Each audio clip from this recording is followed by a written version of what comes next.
Welcome to the Shelf Examination Podcast, where we examine items found on the shelves of our local libraries. My name is Joe. I'm the makerspace guy for the libraries in southern Utah, and today we are continuing our kaiju review with Godzilla the series from 1998 through 2000.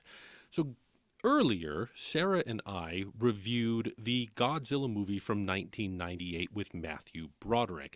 And our review of that one was basically, yeah, it's all right. It's maybe not Godzilla. We can see why people at the time weren't super excited about it. And I watched it at the time. Sarah watched it at the time. And at the time, we both we both recognized it wasn't Godzilla. But rewatching it, I think it's fared better over the years. I think that it's aged extremely well. However, we also have in our collection the entirety of Godzilla the series, and I really wanted to review this one. So I have sat down and I have watched every single episode of this series. Now, this is going to be a lot different than our other episodes because, yeah, I'm reviewing a series, not just a single movie. So I'm going to have to speed through a couple of things in order to get all of the episodes in because I want to tell you my opinion on every single episode. But before we get to the individual episodes, let me tell you my thoughts on the series in general. My experience with this series was I watched it when it came out. In 98, I was in college, so I was probably too old for kids' cartoons, and yet I still really enjoyed this series at the time. And at the time, I even thought, man, this might even be better than the movie, which, you know, our opinions at the time weren't super high of it. That wasn't a super high bar to cross. But this was a good series. And not surprising, there were a lot of great cartoons at the time, especially coming out on Fox Kids. I just have great memories about that entire time. However, rewatching it now with a lot more classic Godzilla in my mind, I am more impressed by this series because in a lot of ways, Godzilla the series stands as kind of a microcosm of all of Godzilla, but seen through an American lens. And that American lens changes a lot of things. We'll be talking about that as we go on. Now, throughout the review, I'm going to be referring to the monster as Zilla, even though in the show it is Godzilla the entire time. But I'm doing that so that you, as a listener, kind of gets an idea that this is not Godzilla as we know it. This is Zilla. And yet, we'll talk about the similarities as we go. So let's jump in to episode 1. Episode 1 is called A New Family Part 1. Yes, this show starts with a two-parter, and in episode 1, it begins right at the end of the movie. Our heroes are in the cab. They're trying to escape Zilla, the first Zilla, and then it gets tangled up in the wires of the bridge, gets shot by the military, and the light fades from its eyes. This is the beginning of the cartoon series, which is a strong start.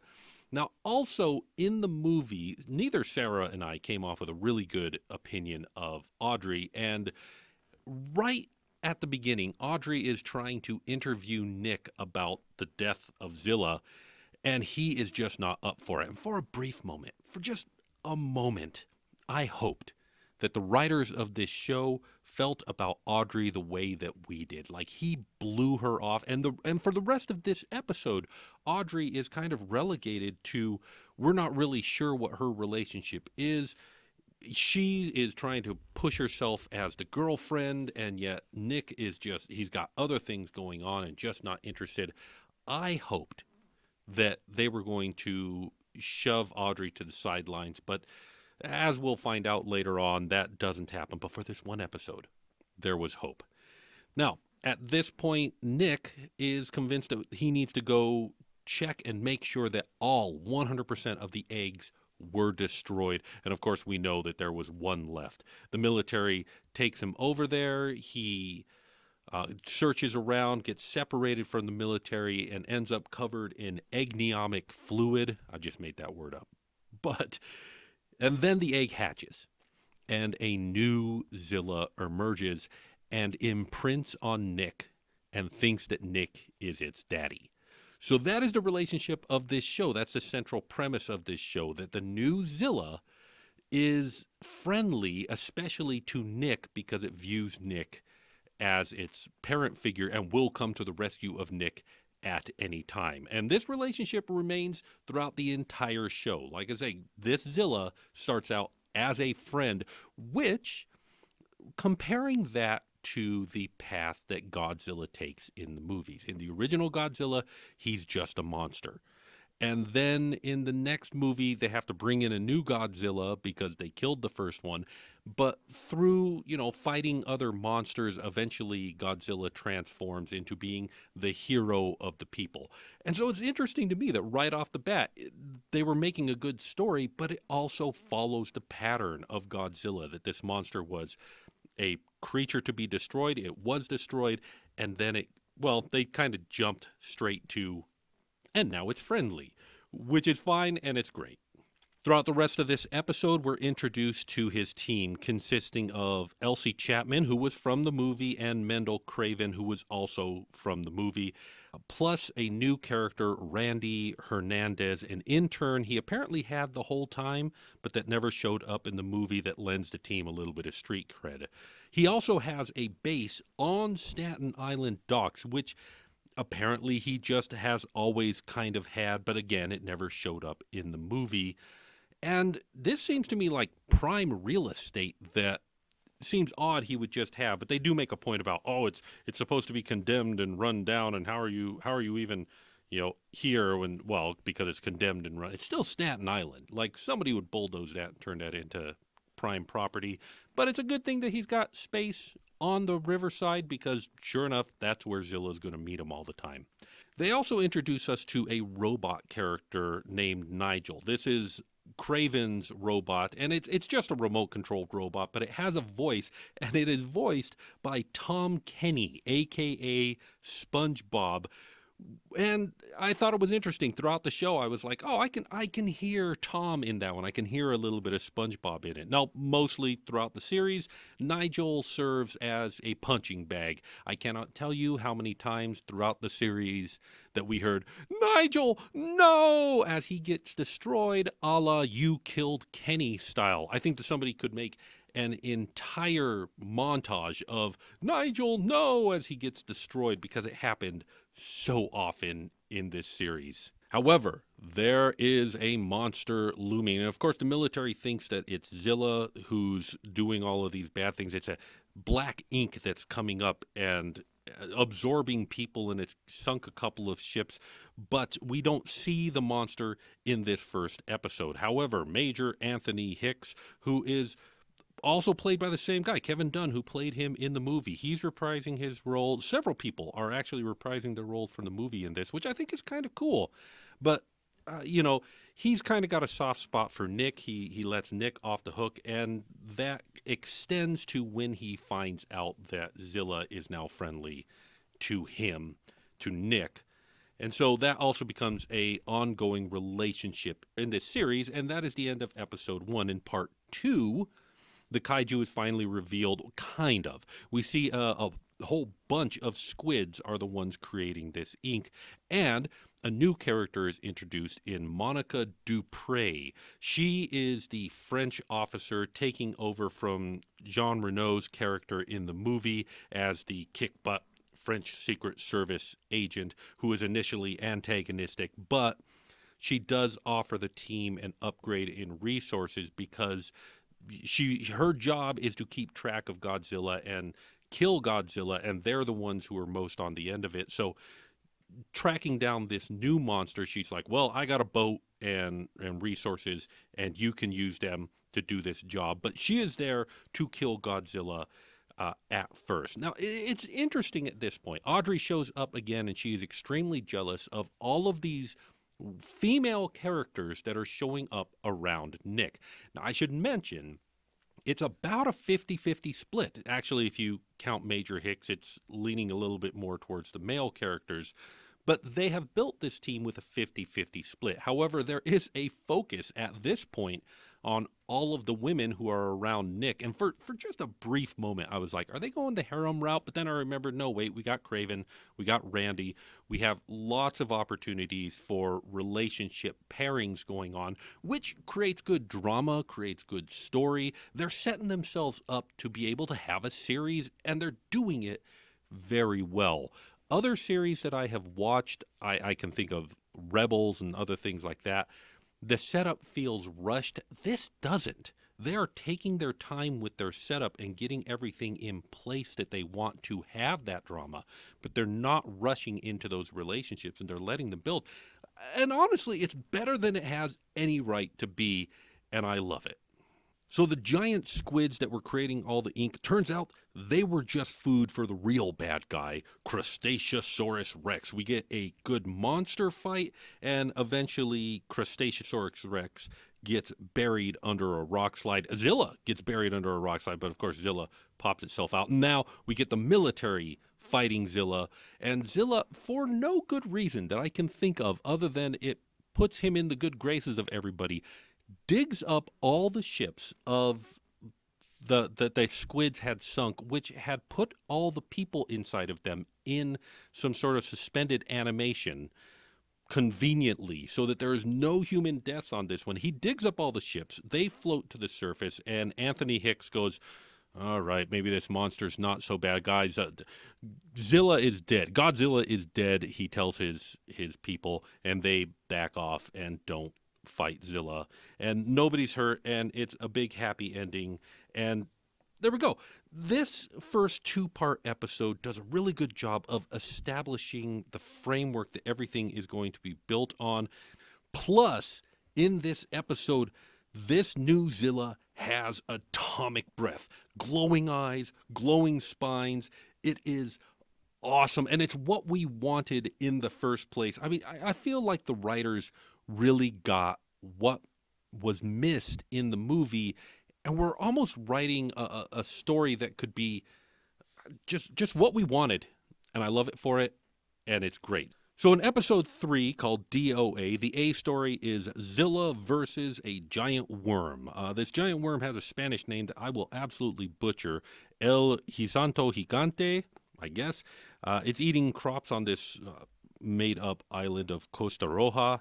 The B story, we see Monique and Randy starting a bit of a relationship. So that's the new intern and the French agent. They're starting a bit of a relationship in this one, as well as the rest of the team are kind of finding their place. Craven's, getting into his role, and all of them are just kind of settling down. There's also a local general that's kind of being an idiot, but ultimately this episode ends with Zilla cooking the worm down to a tiny little worm, and it escapes onto episode 4, The Winter of Our Discontent. There is a tech mogul that wants to use Zilla to line up defense contracts for himself by having Zilla just rampage. So he tries to put an implant in Zilla's ear. He tries to lure Zilla in. He leverages Randy because Randy gets bad grades or something like that. So he tells Randy, hey, if you want to go to school, I can make that happen. All you have to do is help me. But ultimately, Randy turns on him and exposes the tech mogul. There was no real A-story monster fight in this one, except for the tech mogul being the monster. But we knew that going into this one. And that's episode 4. Episode 5 is called Talking Trash, and it's Zilla versus a human-created gray goo scenario. They're making this nanobot goo that is going to just eat up the garbage in New York. Although in this case, it's not a gray goo, it's more of an orange goo. But yeah, Zilla has to fight a orange goo that can shapeshift and just destroy everything. Meanwhile, in the B story, the team has finally decided on a name for their team. They're calling themselves HEAT. It's an acronym that stands for, I don't remember, it's heat. Also, Zilla finds a lair that is just conveniently close to their base, and he can hide out there anytime that he wants. At this point, the norm is established. We got the Heat team, they've got their boat, Zilla's got their cave, and in the end of this episode, the Heat team manages to reprogram the nanobots so that Zilla can tail whip it to death. Interesting choice, but these things never return in the future. The nanobots are gone. Episode 6, Cat and Mouse, Zilla versus a bunch of giant rats. And honestly, we say giant rats. They're human-sized rats, which are giant for rats, but not giant for Zilla. And Zilla spends a lot of time in the sewers fighting these rats. But there are also hunters that are trying to bag Zilla. And I should mention, this is the episode where Zilla gets the name Zilla. It is the hunters that call this Zilla Zilla, or rather they call it Ziller. I don't know, but this is where the name Zilla kind of gets attached to this version of Godzilla.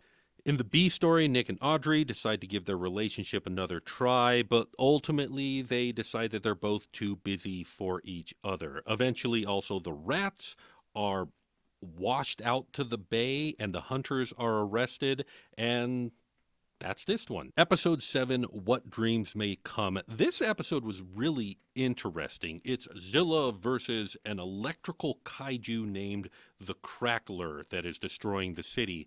And it turns out that the Crackler is being controlled by the subconscious mind of a comatose man who has to wake up to face his demons both literally and metaphorically, so that they can weaken and defeat the monster. Not a lot of B story in this one, just good monster fighting action, good puzzle solving all around. I recommend don't skip What Dreams May Come. So by now, we've got the Monster of the Week formula going, but episode 8 is going to throw it all for a curveball. This episode is called Leviathan. And there isn't a whole lot of A story in this one. There is a monster that Zilla fights twice in this episode, but it almost tacked in. For the majority of this episode, it is that an ancient alien vessel has been found under the ocean. Ladies and gentlemen, we have aliens in Godzilla the series. Now, this is not unusual for Godzilla. In the original Godzilla series, once we had established the pattern of Monster of the Week, what was going to be our bad guy? Well, it's going to be aliens. Aliens are going to show up, and either the aliens are going to be bringing their own monsters for Godzilla to fight, or the aliens are controlling the monsters that are already there. But in the original Godzilla, we saw a lot of aliens. So it is excellent, I think, that the writers of Godzilla the series decided to put aliens in this one. However, in the original series, the aliens all looked like relatively hot Japanese people, because they had Japanese actors who were playing these characters, and if they wanted them to be an alien, they'd take off their mask or transform into their blob form or whatever. In this, the aliens are unquestionably alien. They are blob-shaped, they are ugly, they are American aliens. Remember what I said about this show being the framework of Godzilla seen through an American lens. Well, when we get aliens, they are not Japanese aliens. They are not played by actors. This is, of course, a cartoon. They had the budget. They could do, well, not budget, but, since everything costs the same, it could all be special effects. So we have blobby, ugly aliens in this one, but it's also very American that is what these aliens look like. Now, the aliens, of course, want to take over Earth, and Heat stops them, but one of the researchers who were kind of on the alien side the whole time, but he switched teams to help Heat escape, but he has to stay behind to launch the lifeboat for the rest of them, and in the last moments, he finds a secret door and he goes, aha, and that's all that we see of him. Will we see more of him? Yes, we will, but that's pretty cool. Now, the Zilla monster does fight a underwater, like, Nessie sort of creature, except it's not Nessie, it's some ancient dinosaur. And it exists mostly so that Godzilla can have something to fight as the Heat team is descending to the sub and then as they're ascending afterwards. But honestly, it's a blink and you miss it moment. The focus of this episode was definitely establishing that we have aliens. Episode 9, we are back to Monster of the Week. Zilla versus mutated carnivorous plants and giant bees. Not much of a bee story in this one. Craven and Monique get to, I don't know, develop some mutual respect for each other, but really that's about it. And ultimately, the bees and the plants are pretty much taken care of when the volcano on the island that they're on erupts. So that's the end of that one. Moving on. Episode 10, Bird of Paradise, Zilla versus Quetzalcoatl. Not like this is supposed to be the Quetzalcoatl from ancient South America myth and legend and whatever, except instead of looking like a giant feathered snake like Quetzalcoatl normally does, this one is basically just a giant feathered Rodan. Yeah, this is our series is Rodan, except it doesn't really show up much after this point. And the bee story in this one is fueled by the fact that Elsie's ex-boyfriend, fiance, is the one who unleashed Quetzalcoatl in the first place. And the story is that Quetzalcoatl's has these eggs that are sealed away, and it's trying to, of course, hatch them. Again, very much Rodan's story, but we seal away Quetzalcoatl and Rodan underneath the ground, never to see them again. Elsie's ex just kind of like wanders off, like he just gets distracted by something, and he's done being a thorn in her side, and we really never see her again. Honestly, there weren't a lot of like long-term stakes for this episode, despite having a kind of interesting monster and kind of interesting bee story. But this is also the first time that Nigel was fully destroyed, and the Nigel, no, happened. It might have happened before that, but this is the first time that I made a note about it. I think this is when I started to notice it happening. Episode 11, Zilla versus the Loch Ness Monster. This is called Deadlock. And this particular Nessie is a kind of unique design. It does not look like the, plesiosaurus that we normally think that Nessie looks like. It almost looked more like Quetzalcoatl than Quetzalcoatl did. It was long, it was snake-like, it was kind of scaly, feathery. It was a cool design. It was definitely different for Nessie. In the end of the episode, Nessie and Zilla actually make peace. Zilla helps Nessie get its young back from an evil scientist who's trying to, take them away.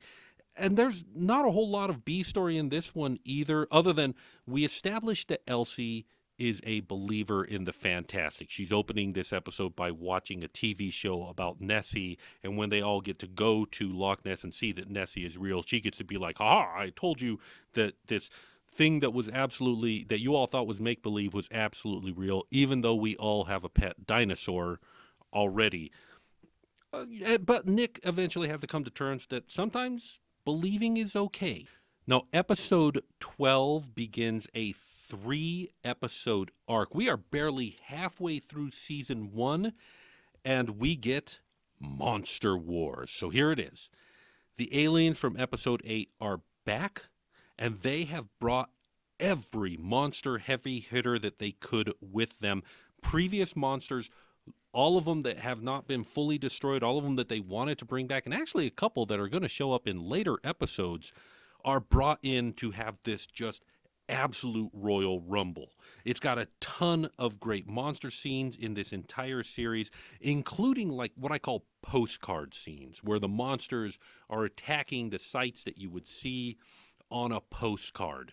They're attacking the Golden Gate Bridge, they're attacking the Eiffel Tower, they're attacking anything that you would see on a postcard, the monsters are attacking.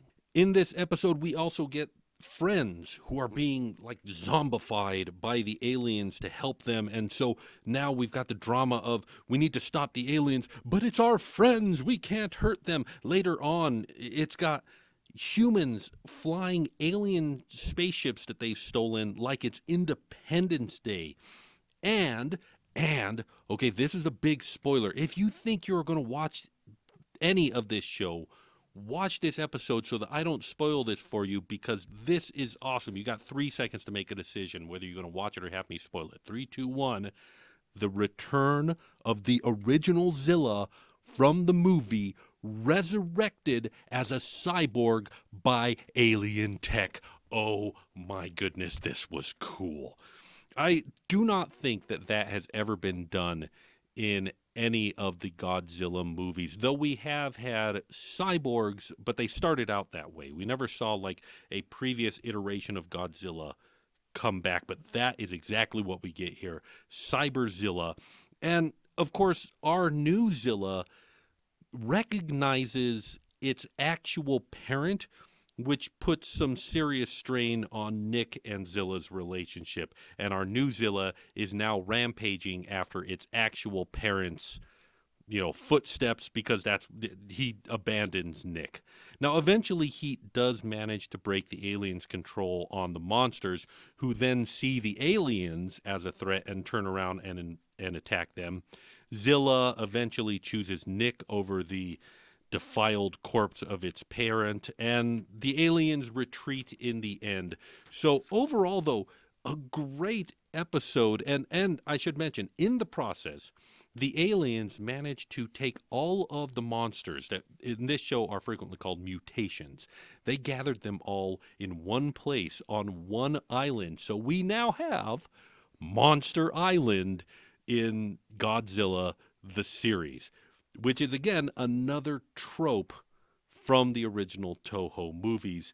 So that is super cool. We again, this series is hitting on the main points of the framework, but because it's a series, it's doing it all within a couple of year period, and it's doing it very rapidly. But it was very satisfying to see us get a monster island. Like, oh, they went there. That is super cool. So at this point, we've got our monsters of the week. We can do those anytime that we want. We got our monster island. So we've got a place that we can revisit old monsters and help to study and rehabilitate them. Where where is this series going to go at this point? Well, we're not done yet. Now, after a big three-part episode like Monster Wars, you would think that they would, give it a little bit of a rest and go back into the Monster of the Week. But the next episode, episode 15, is called Competition, and it is surprisingly deep. The A story is Zilla versus Mecha Yeti, a Mecha Yeti, and King Cobra. And the B story is that this is all taking place in Japan, and Craven is meeting the Japanese roboticist that has built the giant mecha Yeti and getting some attention from this Japanese creator. And like maybe there's a thing going to happen there. Unfortunately, we never see her again, so that thing never happens. There are also a lot of fun little like nods and references in this episode. For instance, we are going to Japan with Zilla, and we see Zilla swimming in the ocean, and a little girl looking out of an airplane. A Japanese girl turns to her mom and says, "Hey, Godzilla is here." And her mom goes, "What would Godzilla be doing in Japan?" Which I thought was just, yeah, okay. In this world, that definitely establishes that we're in a different timeline for sure. And in the end, Godzilla seems to fully kill King Cobra, though he does return later. And Robo Yeti is a friend, so that's the way this episode ends. Episode 16, we are now back into Monster of the Week. The episode is called Freeze. It is Zilla versus, what do we want to call these things? Ice gophers? That's kind of what they are. They dig in the ice and they melt the ice and they draw people in. In the B story, Nick is kind of being envious of an oil tycoon that Audrey is interviewing as part of this whole thing. And he's trying to get her attention or get her away from the oil tycoon. Randy is also betting that he can't eat candy for 24 hours, and on the line is a date with Monique. In the end, Zilla ends up defeating the Gophers. Randy and Monique go on a date, and he has to make her dinner because he lost the candy bet by like 2 minutes or something silly like that. And moving on, episode 17, Bug Out. Zilla versus a giant hive of giant termites. I should say it's a giant termite hive, which is to say that they're giant termites that are also a hive of giant termites. B story, Audrey is back. Nick tells her something in confidence. She betrays him and blabs again. There's a little bit more flirting with Randy and Monique. In the end, the giant termites are totally eradicated, and Nick's friends step in and give him an intervention and tell him that Audrey is the worst thing for him and the team and that he needs to break up with her. No, that's not what happens, but it's what I wish would happen. Honestly, dude, how many times does she have to betray you before you just say I'm done with this nonsense? They are trying, like, it's a good source of drama. But I don't want any more Audrey, but we're going to get more Audrey going on. Let's move on. Episode 18, website. Great. This was again in the 90s. The web was a thing, and so yeah, they were making that joke. But of course, there's very little internet in this one. Mostly Zilla versus giant spiders. In the opening of the Godzilla the animated series, they did have a giant spider facing off against Godzilla, but that was not from any particular episode. I think in this episode they were trying to justify that spider, so we got a giant spider, but fans have noticed that it's significantly different than the one that we see in the opening. You know what? It's an opening credits. We don't look too deep into it. This is the giant spider. Let's see. B story is Craven is trying to use tech to talk to Godzilla and is actually surprisingly successful. Like he's trying to form complete, or not complete, but complex sentences and thoughts and give commands to Zilla that it can follow. And he kind of does it. And they don't really revisit this very much. Also, in the end, the spider is fully bombed to death. Pretty sure it doesn't come back. Episode 19, An Early Frost, Zilla versus a chameleon clone of itself by the tech guru from episode 5. Yes, this tech guru guy is back. He has cloned Godzilla, but changed it so that this Godzilla clone can cloak itself and become effectively invisible anywhere that it is. Also, from the movie, Philip Roche, the French Secret Service agent, he is back and he is determined to kill Godzilla. They've got this super weapon that is going to be able to kill Godzilla. But in the end, Monique kind of like, no, you can't. Zilla is actually good and helpful. And besides, we got this other monster that the weapon will work on. Shoot it instead. And he's like, no, I must kill Godzilla. Okay, fine. I'll shoot the clone. He shoots the clone. The clone disintegrates. Godzilla destroys it. And he extends Monique's assignment to Heat indefinitely. And there's this cheeky little line at the end where she goes, is this reward or punishment? And he just turns around and gives a strange smile. I think the animators could have done a better job on that smile. But now Monique is like officially permanently part of Heat, although she is still working for the French government and being paid, I assume, by the French government, which makes some future interactions kind of weird if you think too much about it. And this is a kid's cartoon. We shouldn't think too much about it. But I did, and I'm worrying about that, and we will see how it plays out in the future. Episode 20, Juggernaut, Godzilla versus a Borg blob from space. That's the only way I can describe this thing. This blob from space comes down, it assimilates a remote control car, and that remote control car assimilates a hot dog stand, and it just keeps assimilating until it assimilates tanks and a rocket launching platform, and it's going to launch a nuke on the world. It is a Borg blob. Also, the B story, Elsie has a high school reunion that she does not want to go to because she's unattached. Like, that's the thing that she's worried about. And all her friends are like, you are working with Godzilla. You are working with the coolest that you have saved the world multiple times. Who cares? But apparently this is a big deal to her, and she just can't get over it. Now, in the end, the alien Borg is nuked into space. Like, they send a nuke up and they detonate it in space, so no more alien Borg. And Craven reveals that, he's been a secret admirer of her, and he's been sending her secret letters and stuff like that. And they both go together to the reunion, and it's sweet. So there we go. Episode 21 is the end of season one, the last episode of season one, and boy, do they end it strong. It is called Trust No One, and it is Zilla versus Mimic. That's pretty much what this is. So what it is there is, and most of this is B story centered. This is a B side. There was a genetic blob that could become anything that it touches, that could reshape its DNA, created by some French scientist. Renee's character is back again to tell Monique, yes, we need to take care of this one. And this shape-shifting biomass turns into the members of He and can talk intelligently when it is like them. And when it is like them, it is trying to find out some information about another amount of biomass. Now, this creates a lot of trust no one, which is what the title is aptly called, because once they realize that, wait a second, I wasn't talking to you, I was talking to the mimic. Okay, we need to find a way to figure out who the mimic is and what the heck is it going after. And turns out what it's going after, okay, the blob that they found has 2 X chromosomes, but the other blob they find out has an X and a Y chromosome. It wants a mate.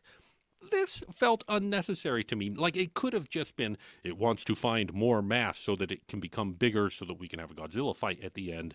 And that is what we end up having because, yeah, the mimic ends up taking over Nigel, ends up using Nigel to release its mate, and its mate is a much bigger biomass, and it turns into monsters. And I think that the biomass A and biomass B combine. But we get a Godzilla fight where it fights several monsters in a row as this beast is shape-shifting. In the end, they've got a super weapon. They wipe it out. Zilla ends up totally cooking the monster, and this beast isn't ever coming back, which is good. But that is the end of season 1, and what a strong start to a Godzilla series.